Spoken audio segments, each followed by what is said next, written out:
Assalamualaikum Baraya, ketemu lagi di Guru Gembul Channel dan sekarang saya juga bertemu dengan pakar-pakar terkemuka yang kemarin-kemarin bikin polemik di Indonesia dan cukup meramaikan media sosial selama beberapa tahun ini.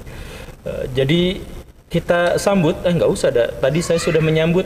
Ini ada Kiai Imaduddin Usman Al-Bantani sebagai tokoh yang pertama kalinya memicu polemik nasab ini, dan di sebelahnya ada Kiai Alawi, seorang pakar Rijalul Hadis yang sekarang juga akan kita bahas untuk melihat bagaimana perspektif beliau terkait dengan nasab. Kita berbincang sama siapa dulu nih? Sama Kiai Imad nih.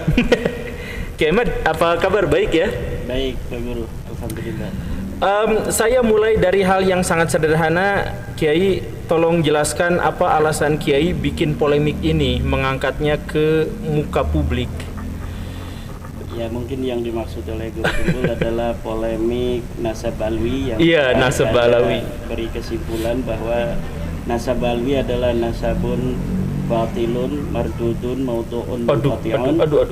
Nasab yang itu terputus sejarahnya dan nasabnya dari Rasulullah Muhammad SAW. Dia adalah nasab yang tertolak, mardud. Dia juga nasab yang maudhu', palsu. Juga nasab yang sama sekali tidak bisa diverifikasi berdasarkan ilmu sejarah, ilmu nasab, juga tes DNA.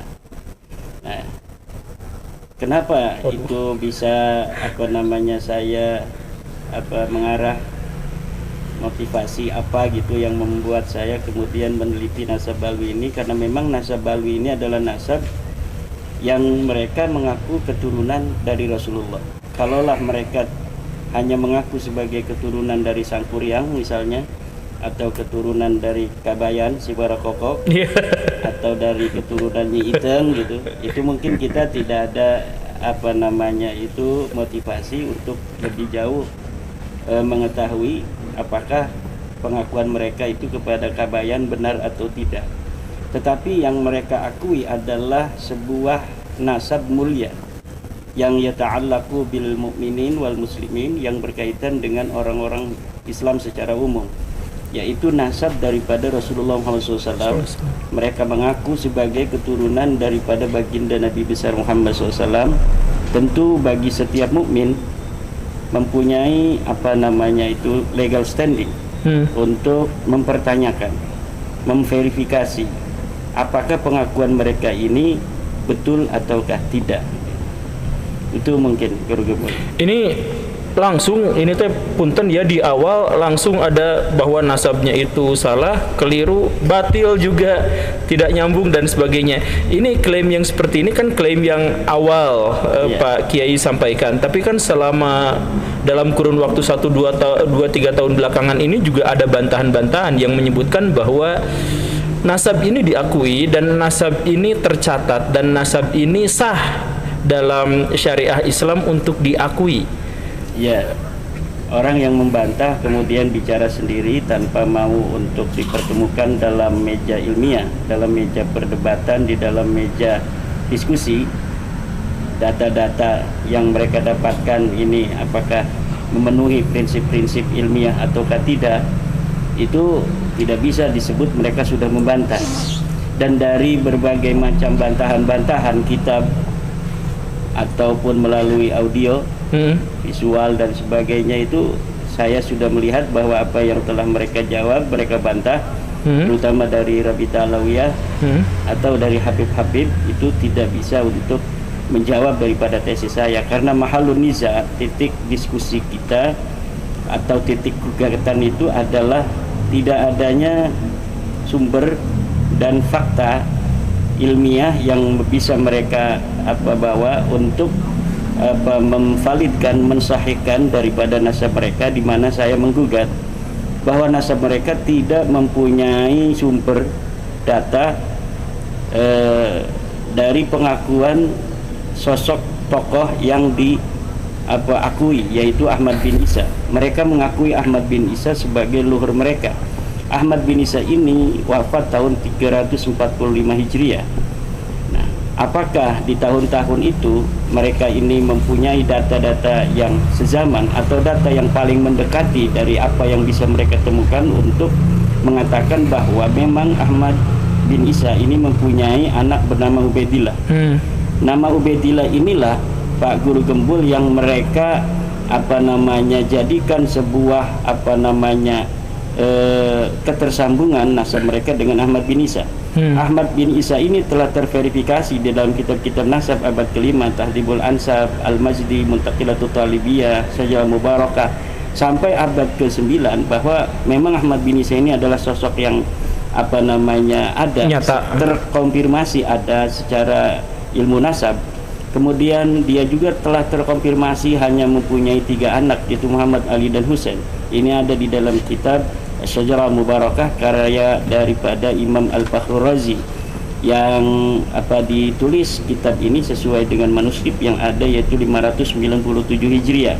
Nah, kemudian kitab yang setelahnya yaitu abad ke-8, ke-9 dari kitab-kitab nasab itu tidak ada yang memverifikasi keluarga Habib ini Al-Atas, Asigab bin Sihab bin Yahya sebagai turun Nabi. Tidak ada sama sekali yang mencatat itu. Mereka mulai mengaku di abad 9 itu. Sementara di abad 9 itu sudah ada kitab nasab yang ditulis oleh ulama nasab, yaitu kitab Umdatul Talib Al-Kubra, Umdatul Talib Al-Musta, Umdatul Talib Al-Sughra. Tetapi tidak ada yang mencatat ketersambungan mereka pada Rasulullah.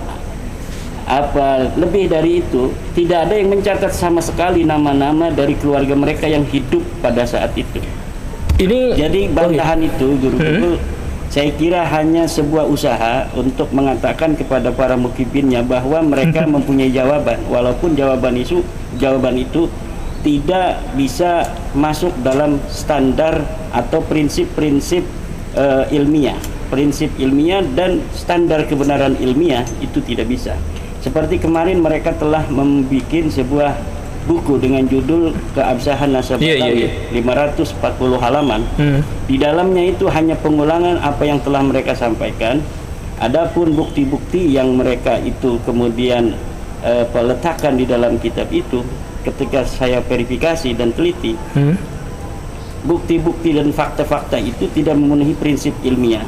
Prinsip ilmiah itu harus memenuhi standar bahwa fakta dan data yang mereka berikan itu satu harus dari eksperimen, dari kajian pustaka atau dari observasi. Tetapi ini sama sekali tidak ada. Jadi kitab mereka yang mereka katakan bahwa Ahmad bin Isa itu sudah ada pada abad bukan Ahmad bin Isa, Ubaid, dikatakan sebagai anak Ahmad bin Isa itu ada pada abad ke-5, ke-6, ke-7. Itu ternyata manuskrip palsu. Jadi manuskrip yang ditulis pada tahun 1960 oleh Salim bin Jindan yang diatribusikan dengan sanad yang sampai kepada tahun 345 Hijriah ini. Dalam ilmu filologi ini tidak bisa sebuah manuskrip yang ditulis tahun 1969 hanya karena dia menyebut orang yang ada di abad keempat, kemudian ini bisa dikatakan sebagai sebuah dalil untuk orang yang ada di abad keempat. Karena setiap sebuah manuskrip itu hanya menjadi dalil dan dasar bagi orang-orang yang ada pada masa itu. Jadi hari ini kita mengatakan tentang Sangkuriang, maka dalil yang kita tulis hari ini, kitab yang kita tulis hari ini tidak bisa untuk memverifikasi betulkah Sangkuriang itu ada. Betul. Karena siapapun bisa menulis apapun dengan titi mangsa kapanpun, sesuai dengan apa yang dia inginkan, bahkan sampai Nabi Adam. Apakah ketika kita menulis bahwa Nabi Adam itu ada misalnya pada tahun sekian sebelum Masehi, kemudian sebuah kitab ini bisa diatribusikan sebagai dalil daripada bukti sejaman dari Nabi Adam? Kan tidak demikian. Dan falasi-falasi demikian ini dibangun oleh mereka di dalam buku yang terakhirnya ini, dan saya sudah membuat sebuah bantahan untuk itu, dan ada proses cetak. Proses cetak. Ya, gitu. Nanti ditunggu ya Barai ya.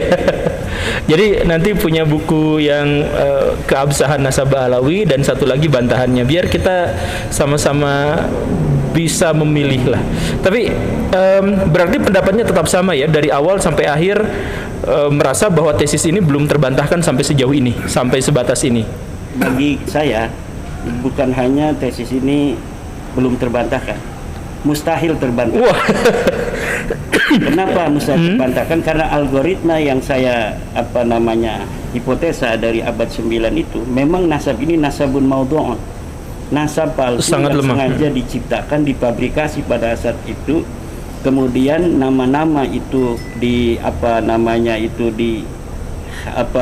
imajinasikan untuk sampai kepada tahun yang mereka inginkan, yaitu tahun 345 Hijriah itu.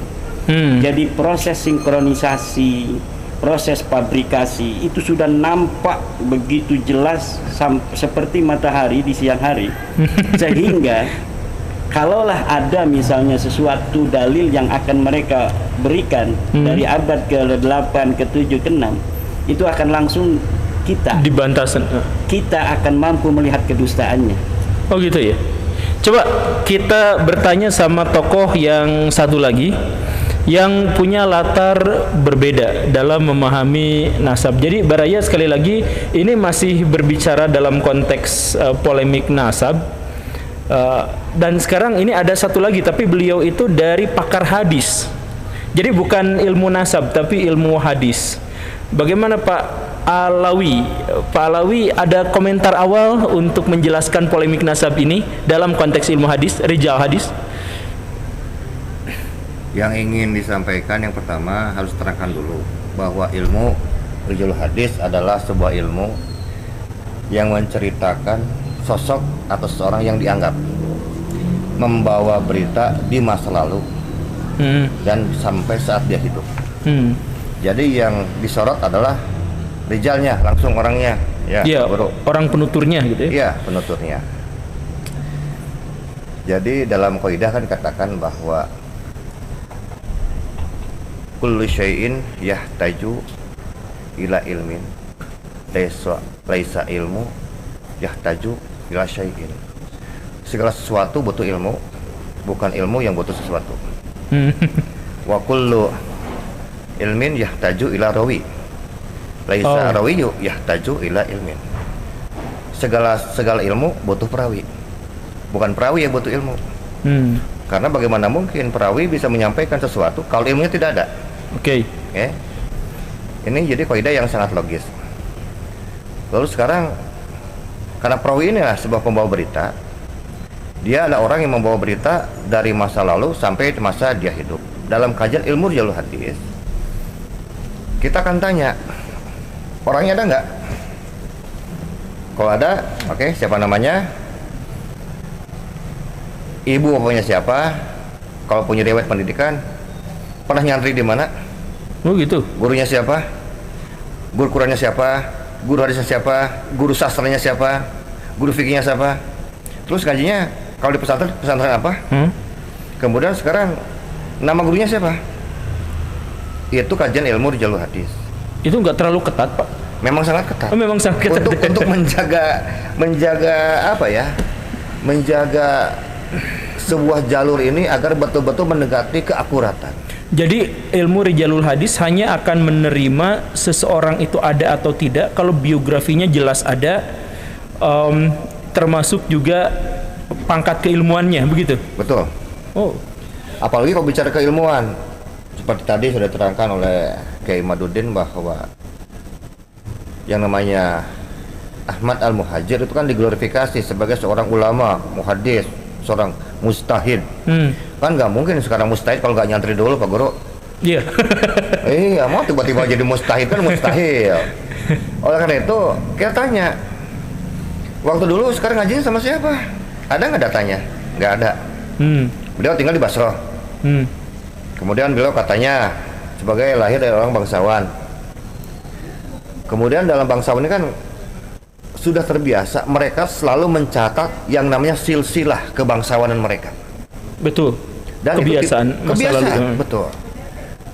Jadi sangat mustahil apabila sekarang dikatakan sebagai seorang bangsawan, keluarga ini tidak punya sekarang silsilah yang hidup pada zamannya. Kan ini hidupnya abad 3 atau abad 4. Di mana waktu itu ya sangat-sangat berkembang ilmu pengetahuan di kota Baghdad, Basra, Kufah dalam dinasti Abbasiyah. Kemudian beliau juga dari kecil katanya kan gitu ngajinya kan banyak benar nih, berbagai disiplin ilmu pengetahuan, tafsir Quran, ilmu hadis, fikih, ilmu sastra, balaghah, macam-macam. Yang menarik, dari kitab-kitab sekarang yang hidup abad 3 dan 4, misalnya dari mulai kitab tafsir At-Tabari, kemudian Tarikh At-Tabari, kemudian kitab Sahih Ibnu Huzaimah, kemudian dalam kitab Ibnu Mandah, Al-Iman Ibnu Mandah, kemudian dalam kitab sekarang As-Sahih As-Saghir, Al-Kabir, kemudian As-Sunnah Ad-Darqutni. Saya panjangkan hampir 300 tahun dari prediksi seorang tokoh, seorang historis, seorang ulama yang menurut Balawi ini pernah hadir, ternyata namanya tidak pernah tercatat sebagai ulama satupun. Jadi saya pertegas nih. Jadi Bapak menyebut bahwa leluhurnya Ba'alawi yang bernama siapa tadi? Ahmad Al-Muhajir, ya. Itu ternyata yang diklaim sebagai seorang ulama besar yang seharusnya memiliki catatan tertulis, betul, seharusnya memiliki biografi dan diakui oleh orang-orang, ternyata selama 300 tahun tidak pernah ada riwayatnya. Iya, nyantri aja nggak pernah. Nggak, tapi orangnya ada? Tidak ada. Oh, orangnya juga tidak ada, tidak diketahui? Kalau orangnya ada harus ada datanya.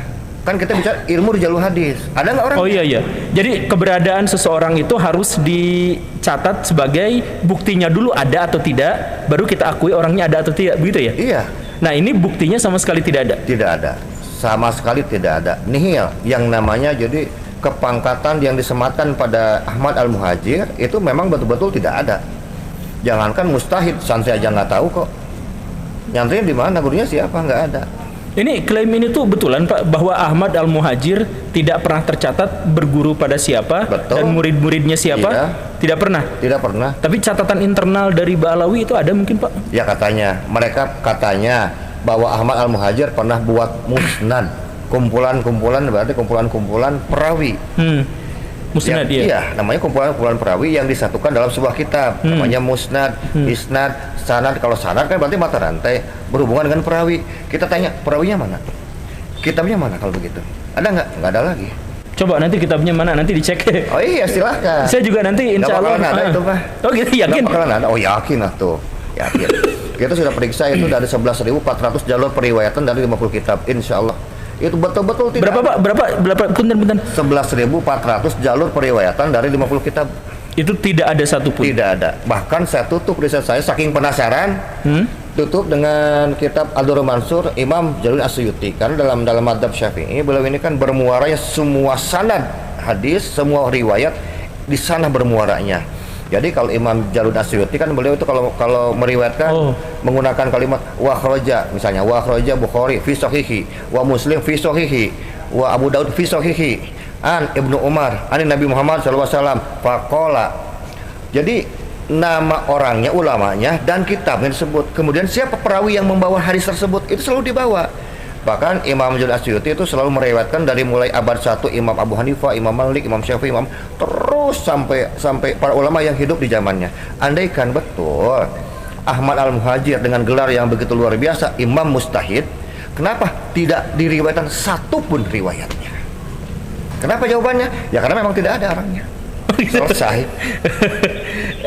Tapi kalau menurut Kiai Imad dulu tuh Ahmad Al-Muhajir itu ada loh, yang tidak ada itu Ubaidillah. Kalau menurut Kiai Imad betul ya? Ya begini jadi yang dapat saya temukan dari Ahmad bin Isa ya, itu juga tidak kitab sezaman. Memang ada ulama-ulama dari sisi ilmu nasab pun menolak nama Ahmad bin Isa ini. Karena apa? Karena kemunculan namanya baru pada abad ke-5 432 Hijriah di dalam kitab Tahdhibul Ansab disebut dia sebagai anaknya Isa Al-Arad. Di dalam kitab abad ke-4 itu kitab Sirri Silsilatil Alawiyah itu belum disebut nama Ahmad bin Isa. Dari situlah ada beberapa ulama nasab yang tidak menerima bahwa Isa juga punya anak namanya Ahmad. Tetapi kita menggunakan kaidah ilmu sejarah argumentium excellentio itu bahwa kitab yang kita bisa temukan yang paling dekat masanya itu kita pegang terlebih dahulu sebelum adanya dalil yang membantahnya. Ketika kita menemukan kitab Tahdhibul Ansab yang menyatakan bahwa Ahmad bin Isa ini betul anaknya Isa, maka kita pegang itu. kemudian diverifikasi oleh kitab-kitab lain seperti di dalam kitab Al-Majdi masih abad kelima. Kemudian kitab Muntaqilatut Talibiyah juga masih abad kelima menyebutkan sama bahwa Isa ini mempunyai anak bernama Ahmad. Nah, disitulah saya berbeda dengan Kiai Alawi yang begitu ketat bahwa ketika seseorang itu tidak ada di dalam periwayatan hadis karena dia disebut diatribusikan, diasosiasikan di dalam kitab-kitab sejarah Ba'alawi sebagai muhaddis, dia sebagai mujtahid, dia sebagai imam. Nah, itu semua palsu semua. Itu saya setuju di situ. Bahwa apa yang diasosiasikan oleh historiografi Ba'alawi pada abad ke-9 tentang Ahmad bin Isa ini itu adalah kepalsuan, ya.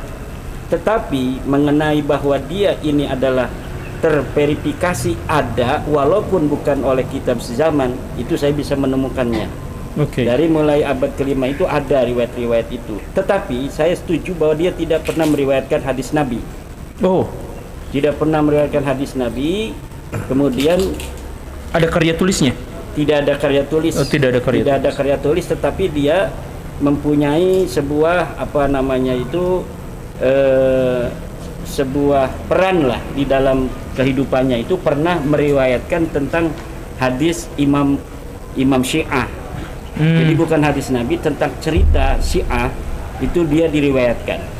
Jadi di dalam tradisi Syiah itu orang-orang yang pernah bertemu dengan imam-imam itu, kemudian pun disebut sebagai perawi. Betul. Ahmad bin Isa ini adalah salah satu perawi dari Syiah, bukan tentang hadis, tetapi tentang dia pernah bertemu dengan seorang imam Syiah yang ke-10 dan calonnya yang ke-11. Nah, dari situ saya bisa untuk mengambil kesimpulan Ahmad bin Isa ini ada, tetapi dia tidak punya peran-peran strategis di dalam epistemologi Islam, terutama hadis. Tetapi juga dia tidak berumur panjang. Jadi dia udah punya anak beberapa, masih kecil, kemudian dia meninggal dunia. Itulah yang menjadi sebab bagaimana sulitnya kita untuk mencari ketokohan Ahmad bin Isa dalam fakta-fakta historis yang kita bisa lihat di dalam kitab-kitab sejarah masa lalu. Berarti kesimpulannya adalah Kiai Imad yang menggunakan pendekatan ilmu nasab menganggap bahwa Ahmad bin Isa itu ada, tetapi tidak memiliki kontribusi yang signifikan terhadap perkembangan ilmu pada waktu itu, dan diduga adalah bagian dari kelompok Syiah. Sedangkan Kiai Alawi itu menggunakan metodologi yang lebih ketat, yaitu ilmu Rijalul Hadis, itu mengatakan tidak ada sama sekali bukti yang memadai dan otentik terkait dengan keberadaan Ahmad Al-Muhajir itu. Betul ya? Nah, lah, kita selesai dulu pada tema ini bahwa nasabnya begini. Nanti kapan-kapan saya juga akan datang ke Rabithah Alawiyah lagi, insya Allah, untuk membahas masalah yang seperti ini. Sebenarnya udah janjian juga. Nah, tapi balik ke pertanyaan sosial yang menyangkut masyarakat Indonesia. Pak, ini ke Bapak dulu ya. Sebagai seorang pakar hadis, apa pentingnya bahas polemik nasab ini? Kan anggaplah yang sudah dipercaya ya sudah, toh kalau misalkan percaya pada orang itu juga ya itu mah nanti serahkan aja kepada Allah Subhanahu wa taala terkait benar dan salahnya gitu. Kenapa dalam hal ini Bapak ikut bersuara untuk membahas nasab? Yang pertama perlu direvisi, saya itu bukan pakar hadis. Bukan. Pengkaji Rijalul Hadis. Pengkaji Rijalul Hadis. Kita luruskan dulu sedikit. Yang kedua, kenapa sekarang saya berkontribusi di dalam polemik nasab ini? Karena yang saya lihat dan saya alami dalam masyarakat bahwa masalah ini bukan hanya masalah nasab bin atau binti anu, enggak. Ini sudah menjurus mengarah kepada pengkastaan di masyarakat. Ada orang yang merasa superior dari orang lain. Ya, karena dia sekarang merasa mempunyai darah kanjeng Nabi Muhammad SAW. Ternyata kalau dikaji lagi, ternyata darahnya dari Nabi Hud, kan begitu, nggak nyambung sebetulnya. Ya, kita punya datanya gitu. Jadi Nabi Muhammad kan sebenarnya tidak pernah mengajarkan pengkastaan. Bahwa semua sama saja, iya, wala ahmaro wala ahmar. Tidak juga sekarang orang yang kulitnya merah, yang tidak hitam, wala ahmaro wala ahmar, semua kan tidak ada perbedaan. Sudah berbicara masalah ras itu bukan ajaran Islam sebetulnya. Oleh karena itu ketika saudara saya membuat tesis, itu kan sebetulnya saya diperintah sama guru, coba katanya diperiksa dulu, betul nggak? Setelah saya cek ternyata ini percis bilang yang saya pelajari di pondok pesantren dulu, hanya saya dalam bidang rijul hadis. Tadi kan Kimat bilang ini mustahil, bisa dibantah, betul.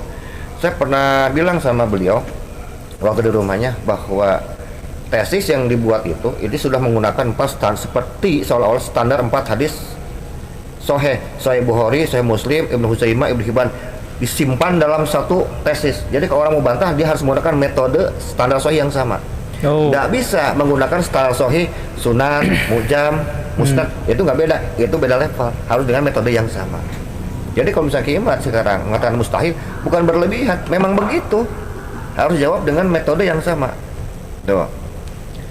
Ini yang membuat saya lebih bersemangat, lebih termotivasi lagi untuk membuktikan dalam kajian saya bahwa Ahmad bin Insani yang jelas ya bukan seorang ulama, jadi terlalu diglorifikasi gitu. Karena riwayat nyantri aja nggak pernah, tapi kalau kita mau cek and recheck, kita bisa mendapatkan semua riwayat. Misalnya kalau misalnya dalam mazhab Imam Ahlussunnah, Imam Abu Hanifah, Imam Malik, Imam Syafi'i, Imam Ahmad bin Hanbal, dan imam-imam sebelumnya, sebab itu lahirnya sekarang di mana kita tahu. Iya. Pendidikannya seperti apa? Tahu. Hafal Qur'annya umur 6, 7, 8 tahun kita tahu. Iya.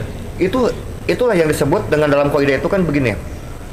Kullu tarihin yahtaju ila rawi mal akhbaril lati yahmiluha bi tatabu'i. Setiap sejarah itu membutuhkan perawi bersama dengan berita yang dibawanya bitatabu, secara estafet. Nah, ini syaratnya estafet, nggak boleh putus, nggak boleh munqati'un, tidak boleh putus. Kan yang kita tahu katanya abad 3 sama 4 lahir nih 2 orang antara Ahmad Al-Muhajir dengan anaknya Ubaidah bin Ahmad, jangan begitu. Abad 3 abad 4. Kan kalau kajian Kimat kan semuanya sampai abad 9 awal kan semuanya sama. Ada 3 Muhammad, Ali, Husain. 3 semua 3. Tiba-tiba muncul 985 Ali Sakron muncul, sekarang anaknya 4. Pertanyaan saya dalam riwayat hadis ini, Ali As-Sakron merujuk kepada kitab mana? Kok anaknya 4? Ada nggak? Nggak ada.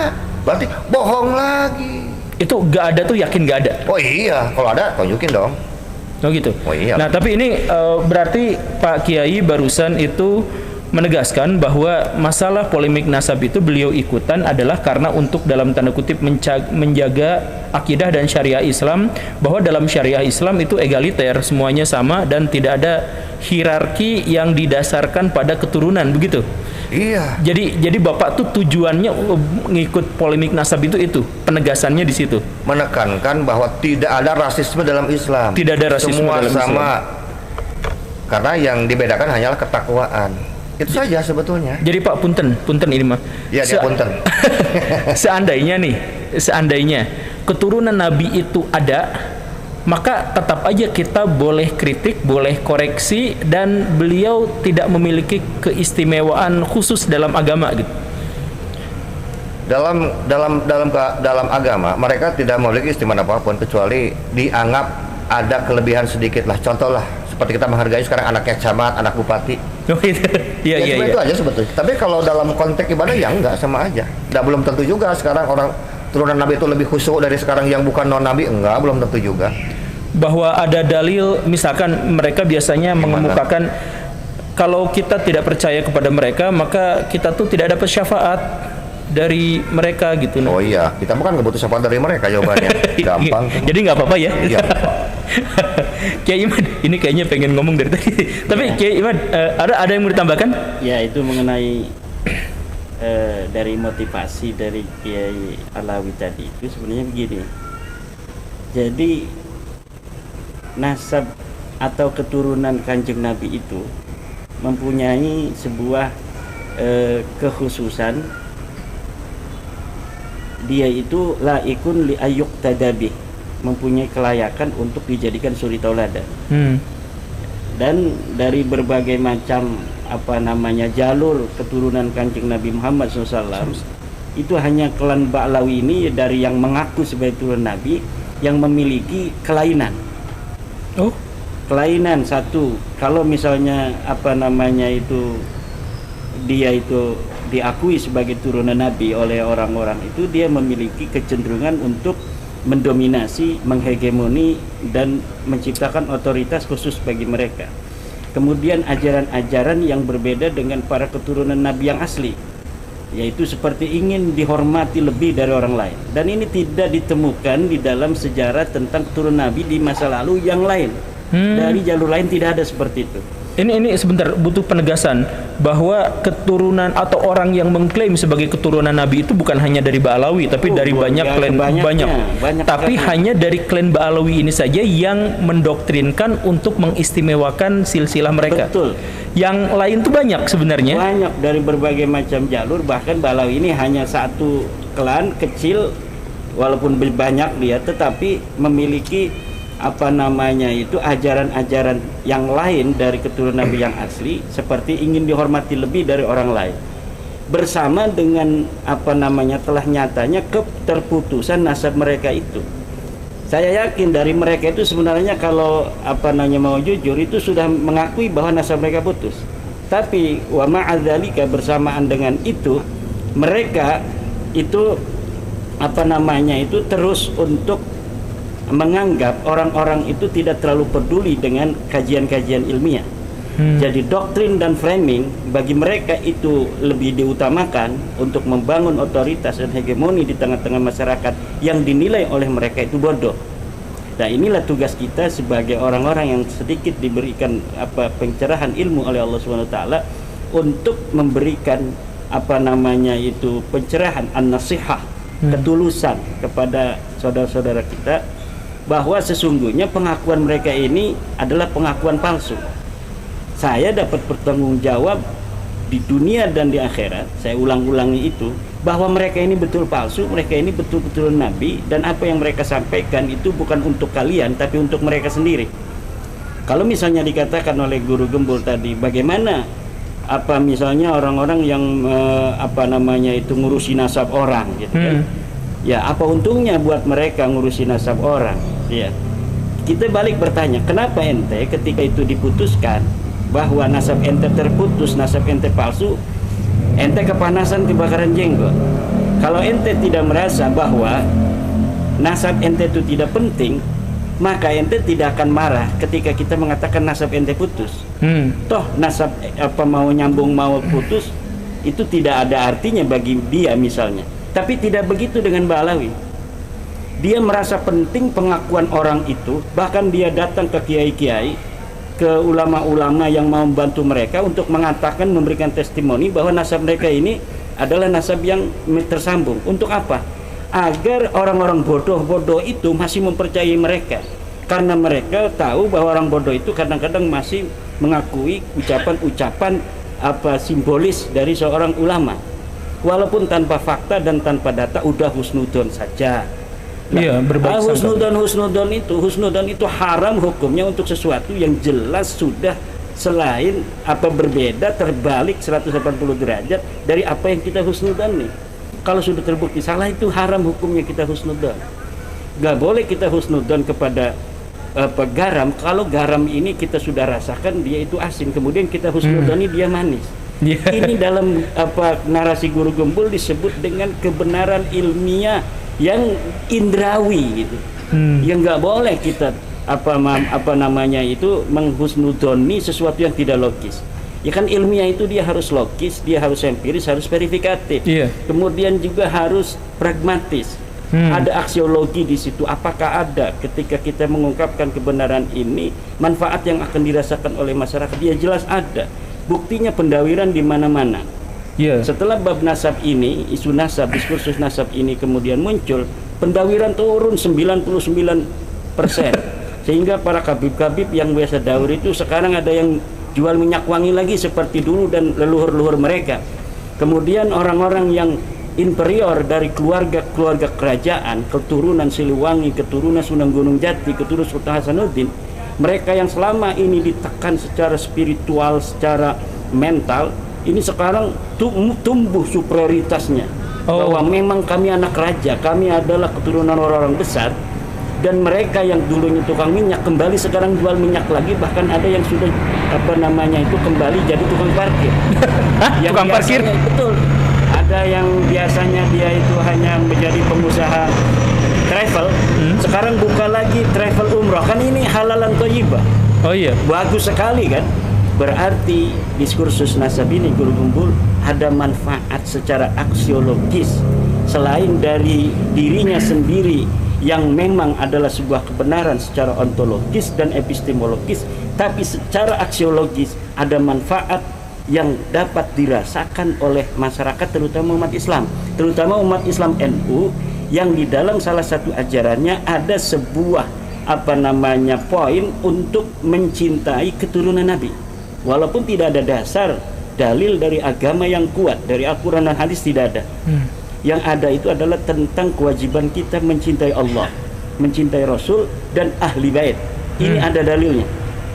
3 ini ada dalilnya. Tetapi mencintai keturunan Nabi, keturunan ahli bait tidak ada dalilnya.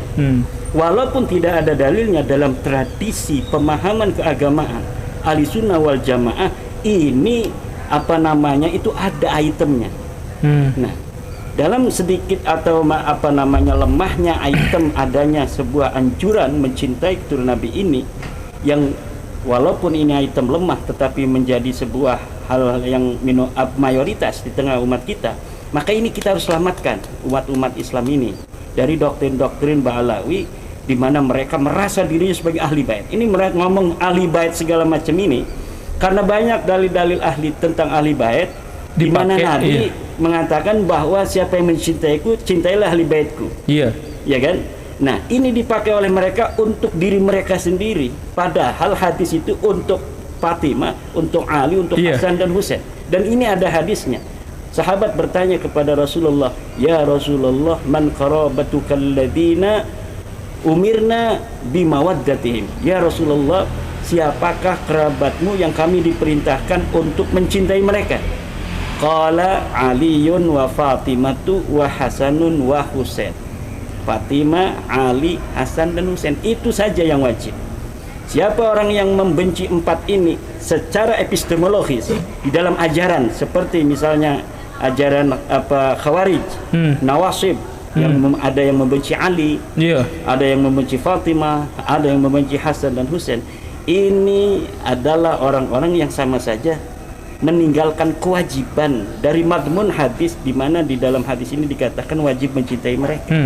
Dan ini sebenarnya adalah ada di dalam diskursus teologis masa lalu antara Syiah, antara Nawasib, ya, antara yang sekarang Nawasib itu mungkin anak buahnya itu seperti Khawarij, Wahabi dan lain sebagainya itu. Nah, itu diskursus semacam ini kemudian yang kita baca dari kesejarahan masa lalu itu sebenarnya di dalam setiap diskursus, walaupun ada efek-efek samping seperti adanya saling benci membenci, saling caci mencaci, tetapi keilmuan pada saat di mana diskursus itu muncul itu luar biasa. Jadi meningkatkan daya kreativitas dan produktivitas ulama pada masanya. Coba aja kita secara secara fakta. Hari ini ada ulama-ulama dari Malaysia yang membantah tesis saya dengan tulisan. Saya sudah bantah. Kemudian dari Tarim, kitab, ada dari Mekah, ada dari ulama-ulama lokal seperti Syekh dari Sukabumi, Syekh Abdullah Mukhtar, ada dari Kiai Qurtubi, ada dari Hanif Alatas, ada dari Kiai Cianjur, Kiai Deden. Itu bikin kita berbahasa Arab. Jadi diskursus itu sebetapapun memang ada efek sampingnya secara sosiologis, tetapi itu nilai-nilai kemanfaatannya luar biasa. Selain luar biasa untuk mengungkapkan kebenaran ilmiah, untuk menyatakan bahwa Ba'alawi ini memang bukan cucu Nabi. Dari 4 minimal itu, pertama nasab, kemudian sejarah, tes DNA, akhlak aja itu tidak matching untuk dikatakan sebagai cucu Nabi. Itu menurut saya ya. Pak Guru Gembul. Nanti kita garis bawahi yang bagian itu. Tapi balik lagi ke Ustadz Kiai Alawi. Tadi Kiai Imad menyampaikan bahwa bukan hanya Ba'alawi saja, tetapi ada banyak klan-klan yang mengaku berasal dari keturunan Nabi. Menurut ilmu Rijalul Hadis, sampai sejauh mana keotentikan dari, kan kalau misalkan yang Balawi tadi langsung dinyatakan selesai, itu tidak ada buktinya, tidak kelihatan biografinya, tidak ada karyanya, tidak ada. Nah, klaim-klaim yang lain itu bagaimana? Klaim-klaim yang lain yang kita selidiki, kita teliti, seperti nakobah ashraf yang di internasional di luar negeri ya, Pak Gembul. Semenjak mereka berdiri, mereka sudah punya manuskrip. Aneh nggak sekarang? Sekelas Robert Alawiyah baru kelabakan sekarang, baru cari manuskrip. Kenapa? Gitu. Oh iya, karena memang nggak punya naskah aslinya. Satu. Tapi yang lain, nakobah yang lain itu ada manuskripnya. Ada. Nah, kalau dalam ilmu rujuk hadis itu harusnya, karena kan nakobah itu kan sebuah lembaga yang mensahkan sekarang sebuah nasab. Kalau sekarang perorangan kan katanya ada nakib. Kalau dalam ilmu riwayat hadis, kalau dengan syarat tabung estafet, ya kan dari zaman ke zaman, anggap aja nih abad 3 sampai abad 9 gitu ya, saling mengesahkan. Jadi biar ini betul loh jalurnya, ada yang mengesahkan. Harusnya ada kalimat misalnya hadasana nakib Ibrahim, hadasana nakib Sulaiman, hadasana nakib Ahmad, qala hadasana nakib Ubaidillah misalnya. Jadi ini ada nakib yang mengesahkan dari satu zaman ke zaman yang lain. Pensahan, isbat namanya itu. Pertanyaannya, Balawi punya nggak isbat kayak begitu? Nggak ada. Kenapa nggak ada? Kenapa tuh tidak ada? Ya, sesuai dengan bukunya katanya Sukhroh, koma istifadoh, dan disahkan oleh ulama-ulama di zamannya. Zaman siapa? Mana isbatnya? Jadi klan yang mengaku sebagai keturunan Nabi, yang mengaku sebagai Habib dalam tanda kutip, itu yang lain ada manuskripnya kecuali Ba'alawi ini justru. Iya, dan manuskrip yang lain itu nggak pakai gelar Habib, pakainya Sayyid atau Syarif. Waktu kemarin saya podcast waktu di Manem Ali 3 hari kemarin, beliau mau buka kitab Torah abad 3. Jadi untuk keturunan sekarang Bani Ismail bin Ibrahim alaihissalam itu dikatakan Sayyidus Syarif, hanya 2, Sayyid dan Syarif, untuk keturunan dari Nabi Ismail alaihissalam, bukan dari Ishak. Ismail semua Said Syarif semua. Nah, salah satu pengklaiman mereka, Habib itu dari dulu sudah ada. Nah, ini salah satu dalil ya, saya bacakan sedikit nih. Wa qala Razin bin Ubaid kuntu inda Ibnu Abbas radhiyallahu anhu fa'ti Ali Zainal Abidin bin Al-Husain faqala Ibnu Abbas marhaban bil Habib ibni Habib. Orang sepintas, oh ini ada. Oh, sekarang kita bedah sedikit ini hadisnya. Telah berkata sekarang Razin bin Ubaid ketika beliau sekarang berada di samping Ibnu Abbas radhiyallahu anhu, beliau mendatangi Ali Zainal Abidin bin Al-Husain. Berkata Ibnu Abbas kepada siapa? Kepada Ali Zainal Abidin. Marhaban bil Habib nih Habib. Selamat datang kekasih dari anak kekasih. Oh ini Habib katanya. Jangan dulu senang. Jangan dulu senang. Bentar, kita bongkar jalur hadisnya di sini. Pertama, kita bicara rijal. Ibnu Abbas kapan wafatnya? 953. Nggak ketemu sama Ali Zainal Abidin. Kapan lahirnya? 958. Ibnu Abbas meninggal dunia, Zainal Abidin baru lahir, baru jadi orok, jadi bayi. Lalu ada riwayat Fakola Ibnu Abbas berkata, apakah sekarang mungkin Ibnu Abbas keluar sekarang dari makamnya, terus ngomong sama anak kecil sama orok, marhaban bil Habib nih Habib. Nah, ini kan dari jalurnya saya sudah bohong di jalurnya. Isinya juga sudah dusta lagi. Nah, dan ini salah satu dalil yang banyak dipakai oleh para mukibin. Ini katanya gelar Habib. Iya, tulisannya, tapi riwayatnya bohong, 100% bohong. Ini katanya dalam At-Tabaqat Al-Kubra Ibnu Sa'ad. Ya nggak ada urusan mau dalam kitab apa, kalau palsu aja udah selesai. Iya. Jadi penegasan di sini adalah bahwa kita tuh tidak mengingkari adanya keturunan Nabi. Kita tuh mengingkari bahwa Ba'alawi itu keturunan Nabi, begitu ya? Iya. Tepat ya. Iya. Jadi kan ada tudingan bahwa siapa kok, kenapa Kiai Imad dan teman-temannya itu tidak percaya sama keturunan Nabi? Kan nanti Imam Mahdi juga dari keturunan Nabi. Itu berarti tidak relevan tuduhan itu ya? Relevan. Karena kita tetap percaya bahwa Nabi itu ada dan berketurunan sampai sekarang. Hanya saja bahwa yang Ba'alawi itu harus kita koreksi atau harus kita kritik. Bukan dikoreksi. Oh, bukan lagi. Memang harus diputuskan oleh negara bahwa dia bukan turun Nabi. Aduh, iya, Harus oke. diputuskan. Kenapa? Karena sudah terverifikasi kajian nasab dan sejarah itu dengan tes DNA mereka yang tidak menunjukkan mereka orang Arab acan. Iya. Jangankan mereka sebagai keturunan Nabi Muhammad SAW, jalur laki-laki, sedangkan mereka pun tidak terverifikasi sebagai orang Arab. Bagaimana orang yang mengaku turun Nabi yang seorang Arab itu adalah seorang, ya itu bagaimana seorang yang terverifikasi bukan sebagai orang Arab mengaku sebagai turun Nabi. Ini mustahil. Tapi Kiai, ini masuk ke wilayah yang sensitif secara pribadi. Ya. Sekarang itu masalah polemik itu pada akhirnya di kalangan masyarakat tidak selesai. Nah, tapi untuk pribadi kiainya sendiri sekarang didepak dari kepengurusan NU. Betul tidak itu teh? Ya, artinya begini, bukan didepak ya. Ada reshuffle. Saya ini kan sebagai lembaga itu menteri. Jadi pengurus di PBNU itu sebagai eksekutif yang kapan saja boleh mengganti menteri dan kemudian bisa memasukkannya lagi.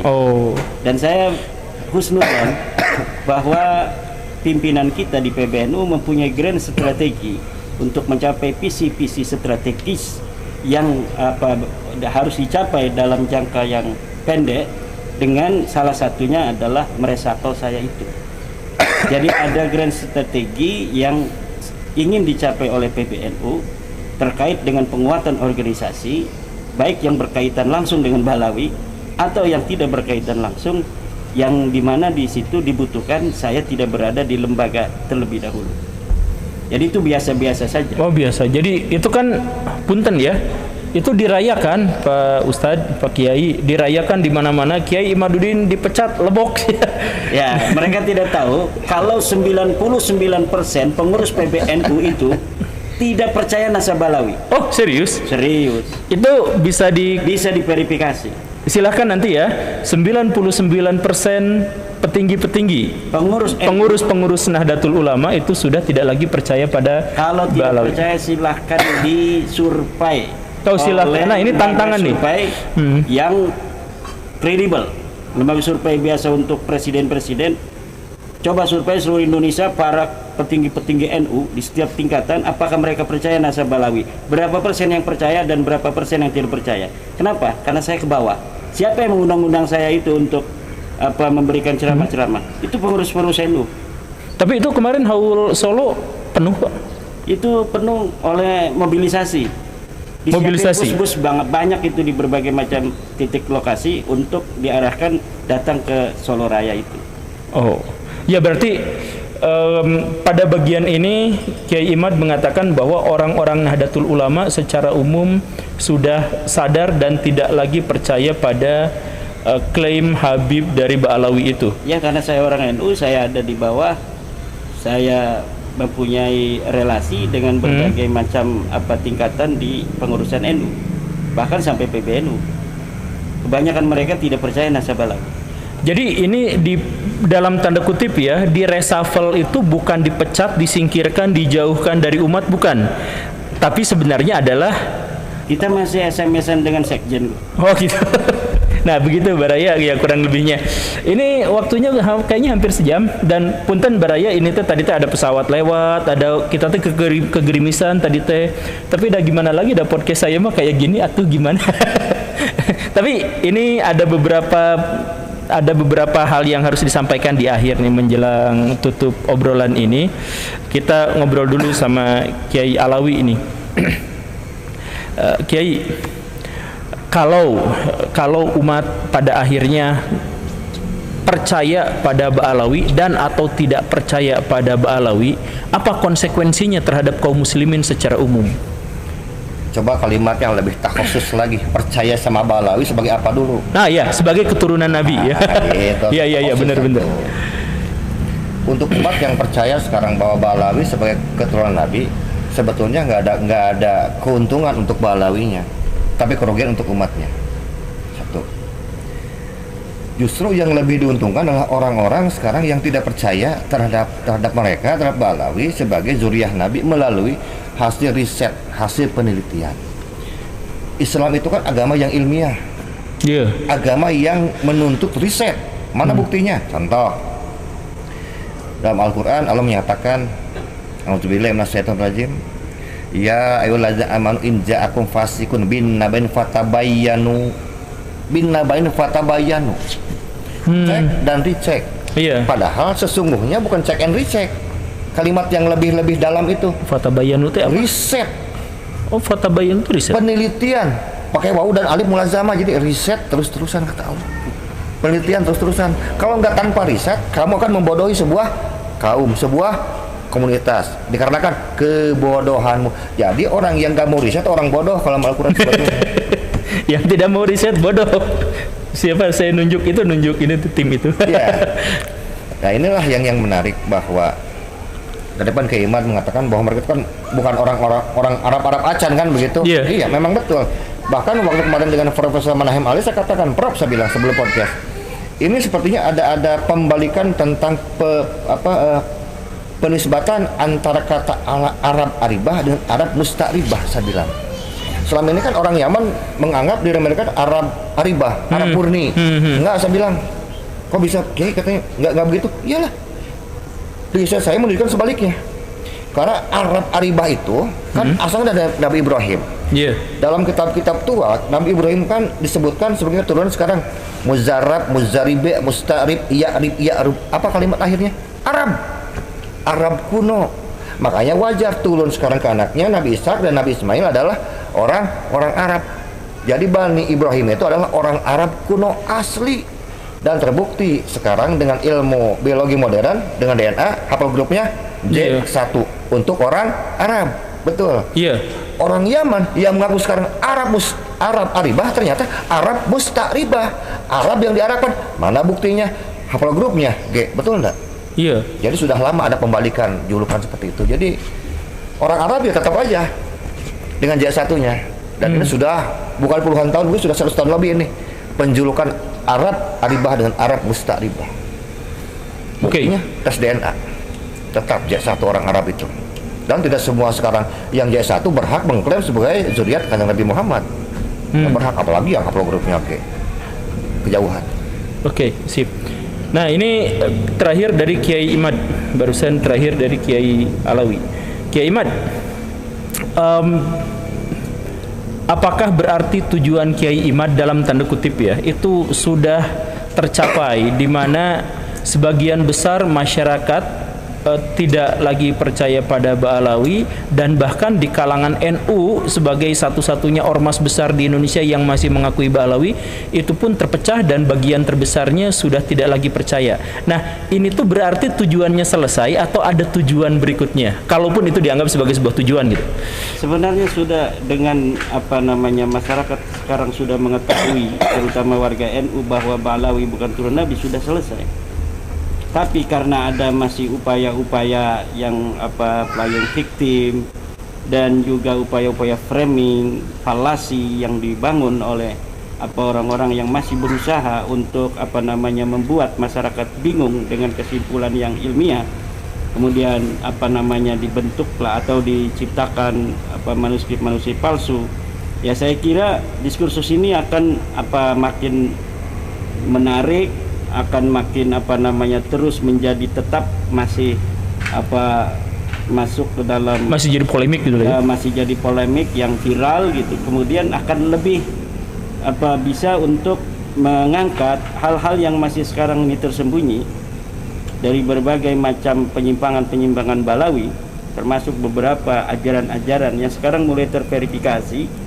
Banyak para santri-santri Nahdliyin yang bukan hanya masalah nasab, tapi mengenai kitab-kitab yang selama ini mereka baca, seperti Bughyatul Mustarsyidin yang biasa dibaca oleh para santri-santri. Sekarang santri-santri itu di YouTube sudah saya lihat banyak yang mempermasalahkan kitab Bughyatul Mustarsyidin.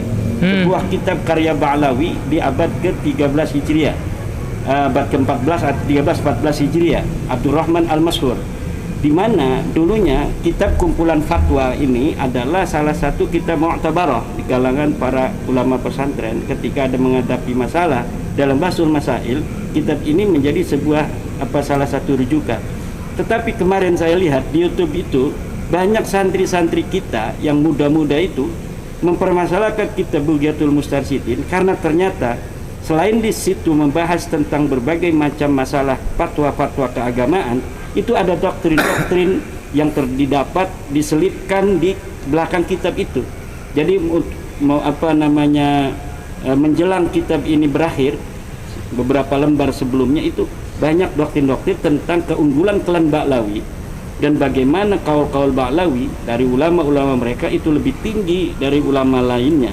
Iya. Bagaimana dalam bab kafa'ah, bagaimana dalam bab mujaddid, mereka itu mengurut mujaddid ya kebanyakan dimasukkan Ba'lawi. Iya.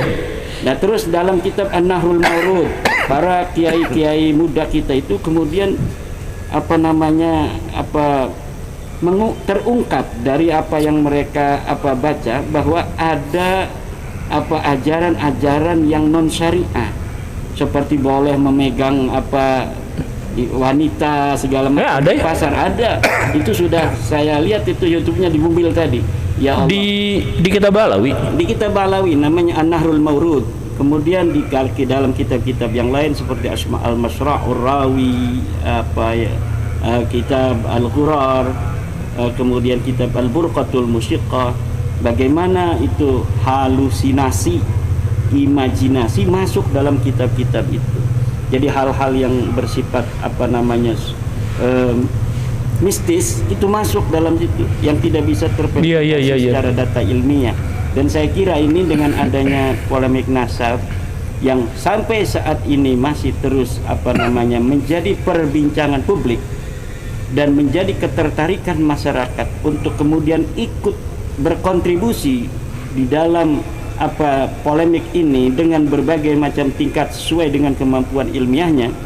Ada yang dia itu bikin YouTube, ratusan itu orang bikin YouTube tanpa ada koordinasi. Mereka bicara sendiri tentang batalnya nasab Ba'lawi sesuai apa yang mereka pahami. Ada yang hanya mengambil dari pidato saya, pidatonya Kiai Alwi kemudian disebarkan. Dan ini jumlahnya ratusan dan ini tidak ada sebuah organisasi khusus yang menjadi dirijen untuk semua itu.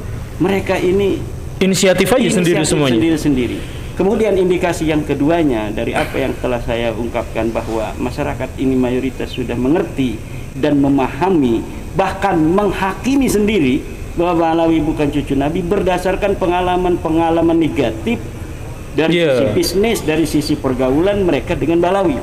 Banyak testimoni, coba kita lihat di YouTube bagaimana tentang hubungan mereka dalam bisnis misalnya hubungan mereka dalam bisnis dengan Ba'lawi maksudnya, kemudian dengan perempuan misalnya, banyak testimoni dari perempuan-perempuan dan lain sebagainya. Ini semua di rangkaian ini kemudian dijadikan sebuah tasbih yang diputar oleh masyarakat untuk dijadikan dalil bahwa memang mereka ini benar-benar bukan sebagai keturunan baginda Nabi besar Muhammad sallallahu alaihi wasallam. Dan Nabi Muhammad sallallahu alaihi wasallam saya kira akan berbahagia karena selama ini orang-orang yang mengatribusikan dirinya sebagai keturunannya dengan palsu ini sudah terbuka. Siti Khadijah juga akan tersenyum. Banyak secara